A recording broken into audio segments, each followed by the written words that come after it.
I'm here today with Professor Maxwell. Thanks for being here with us today. And thanks for having me. Taking time out of your daily workout routine. I know you try to get in the afternoons. Where are you originally from? I was originally from Butler, Pennsylvania. It's about an hour north of Pittsburgh. It's a smaller town, and then I went to Muskingum College over in Ohio. It's very similar to Emory Henry, actually. It's about 1,500 students. And then finally I made it over to Miami University for my doctorate. And so I'm from Pennsylvania, but I've been in Ohio for about the last 8 years until I moved down here. Pittsburgh, Ohio, Emory Henry. How did you hear about Emory Henry College? Actually, it was basically there's a website for political science positions that are opening. And so I was looking at the website, and actually I was targeting schools that I thought were very similar to Muskingum. I knew that whenever I went to Miami, eventually I wanted to be at a smaller liberal arts school. I like the country, so it's nice being around here. I'm from a rural area in Pennsylvania, and so I really was focusing in on specific schools that I thought would be best fit my interest, and so Emory Henry fit that mold, I guess, and so luckily I was able to have the opportunity to come down here and interview, and whenever I got down here I really did like the place, and so from there it's just been a great experience so far.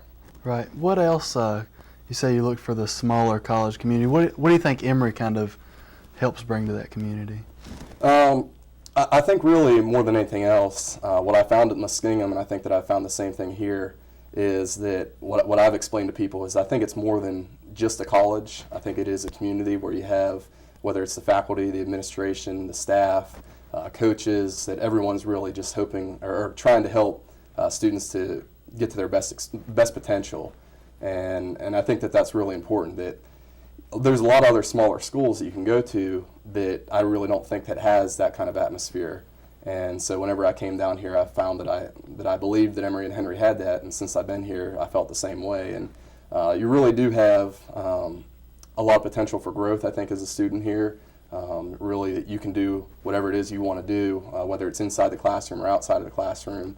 I think the professors here genuinely care about the students, and so it just makes it that much better of an experience. Absolutely, I completely agree. I graduated from Rocky Gap High School, which with about 24 other people, so wow. I'm used to the small community as definitely. well. What did you have a teacher that really influenced you, that sparked your interest in becoming a teacher in college? Actually, there were two individuals. One was my high school teacher. He was my 11th grade American history teacher, and he was without a doubt the best teacher that I ever had. He actually taught it like a college course, even though it wasn't supposed to be.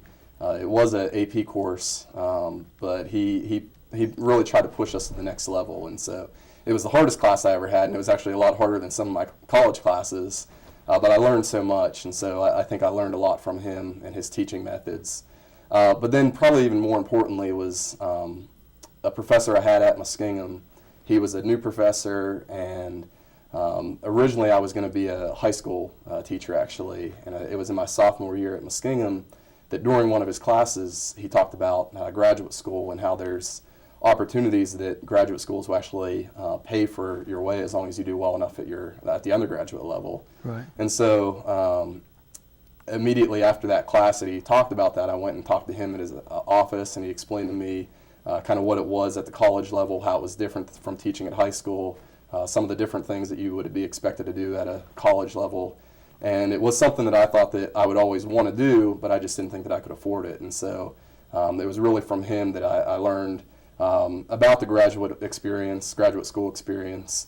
Also, I think really the methods that I use in my class, I learned a lot from him as well. He tried to really get the students involved as much as possible rather than just having him lecture up there, trying to push the students to think beyond the material itself, and hopefully I'm able to do that as well. What type of methods did he teach you? Well, that's really, I think, just getting the students really involved, trying to have some discussions.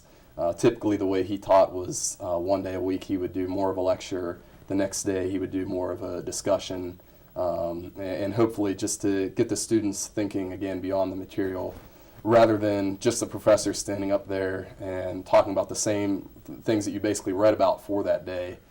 Trying to push the students to think a little bit more, And I think that that's one of the important things of a liberal arts school, where you have a lot more critical thinking skills that you can really work on as a student. And a lot of times you're not going to get that at a larger university where you have the much larger classes. The professors don't know the students individually. And so in the small school environment with the smaller classrooms, I think that really enhances the college atmosphere and enhances the ability for students to learn. It's very interesting that you mentioned all that. I had a 11th grade history teacher that pushed me into video production and place-based education, and he went out a lot and taught people about the smaller schools, and I think it's really awesome that you're trying to teach that as well. What got you into political science? It's an interesting question. I don't know what it was, but ever since I was very young, I was just really into politics. As a first grader, I can remember I actually went to my parents and said that I wanted to write a letter to Ronald Reagan. So whenever I was in first, second, and third grade, I used to write him letters all the time. What did you say?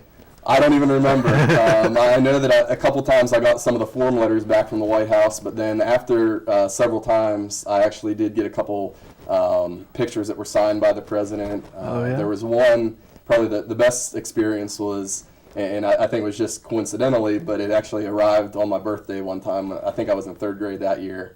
So I just really liked politics ever since a young age, and then just growing up, I really enjoyed it. I liked watching the elections, and so I really got involved, especially in the 92 and 96 elections, trying to watch it on TV as much as possible. And then once I got to college, I actually double majored in political science and history.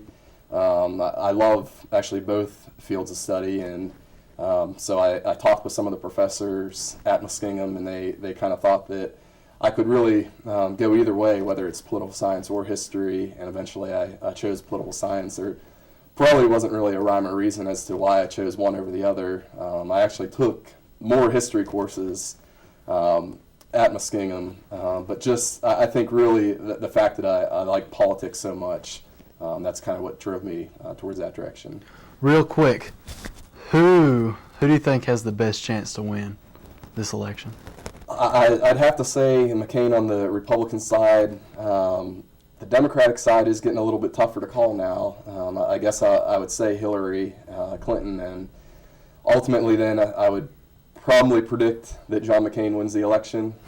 But really this year has been crazier than ever, so every person's prediction, every expert seems to be wrong every time, so who knows what's going to happen. Right. Well, I appreciate you coming in and taking time out of your day. Thanks again for having me.